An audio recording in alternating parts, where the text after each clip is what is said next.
Just 6 miles of atmosphere separate mankind from outer space. Roger Bannister, the man who ran the 4-minute mile, could run that distance in just 24 minutes. A rocket can travel the 6 miles from the surface of our planet into space in just 5 minutes. Once in space, everything is different. With no atmosphere, the human eye can see for literally hundreds of millions of miles. Space is not an empty vacuum. 99% of all matter exists in space. It's invisible and is called dark matter. The space around planet Earth is full of invisible radio waves. The signals from our television, radio and telephone networks travel very fast in space. Every month, planet Earth sends out 1 trillion individual radio broadcasts, which reach the planet Saturn within 11 days of leaving the surface of planet Earth. For the last 30 years, mankind has been sending small probes into space. The oldest of these probes, Voyager 1, Voyager 2 and the Pioneer probes, were launched 30 years ago and have now left the solar system. The Pioneer and Voyager probes are fitted with a gold plaque which contains a map of how to find planet Earth, a diagram of what we look like, and an audio recording from Secretary General of the United Nations, an ex-Nazi called Kurt Waldheim.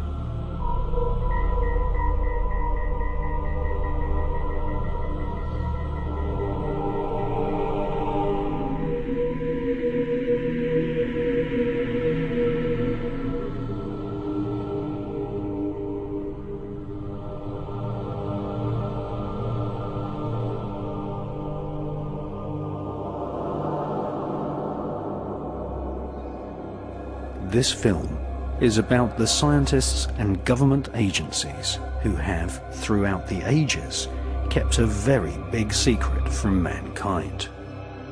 For the first time on film, we expose the cosmic conspiracy against mankind, the conspiracy of silence led by NASA, which keeps us all living in ignorance of the greatest revelation in human history, that we, mankind, are not alone in the universe, that within our own galaxy, thousands of life forms exist, which, like us, have the ability to build and fly craft which can travel from one planet to the other. This is the untold story of archaeologists, astronomers, astronauts, and scientists who have been airbrushed out of history because they told the truth. The truth is that planet Earth has been invaded by aliens many times in the past. Rock art preserved from thousands of years ago clearly show aliens interacting with humans and animals.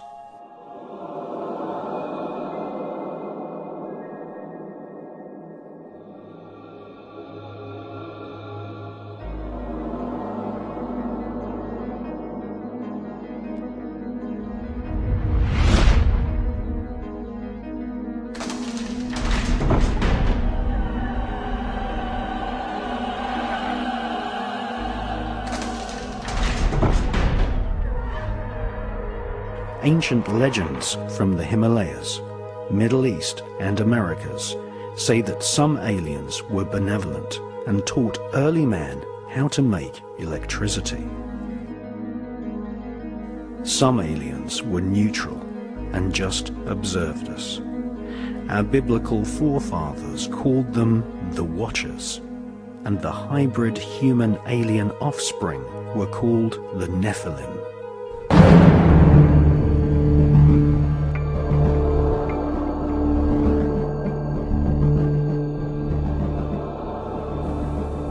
The shall be called evil spirits when they come to live on earth.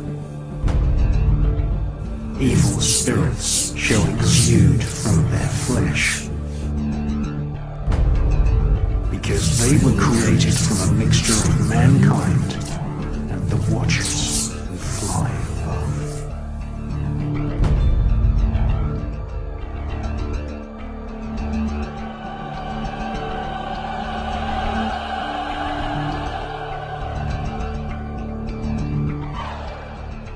Himalayan legends tell of flying craft which exterminated whole regions of planet Earth using atomic weapons. Hostile aliens have invaded Earth many times, causing human civilization to crumble into dust, only to be rebuilt over thousands of years. We are not alone. We have never been alone.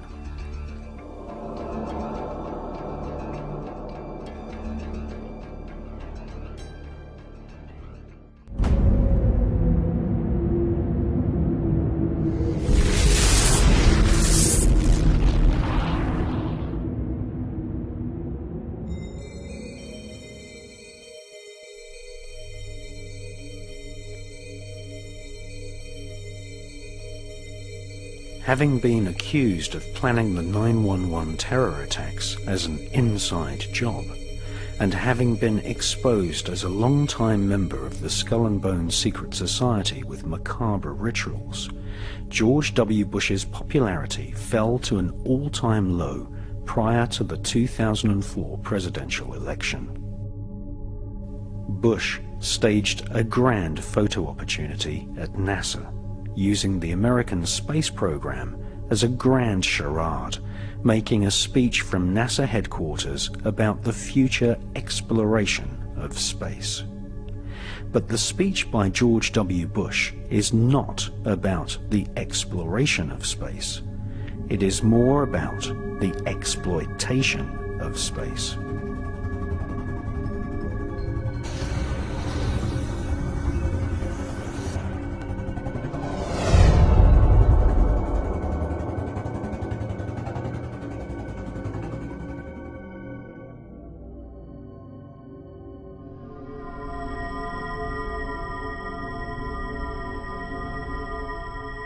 The US government has weaponized space.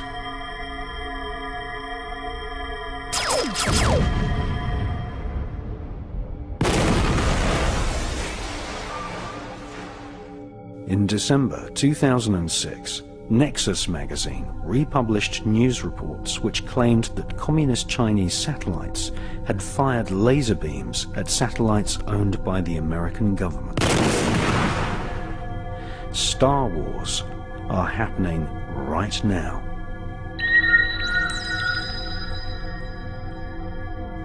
There are thousands of satellites in orbit. Many contain small nuclear reactors. When one of these nuclear-powered satellites falls back to Earth, it is like a silent H-bomb, depositing radioactive dust into the atmosphere.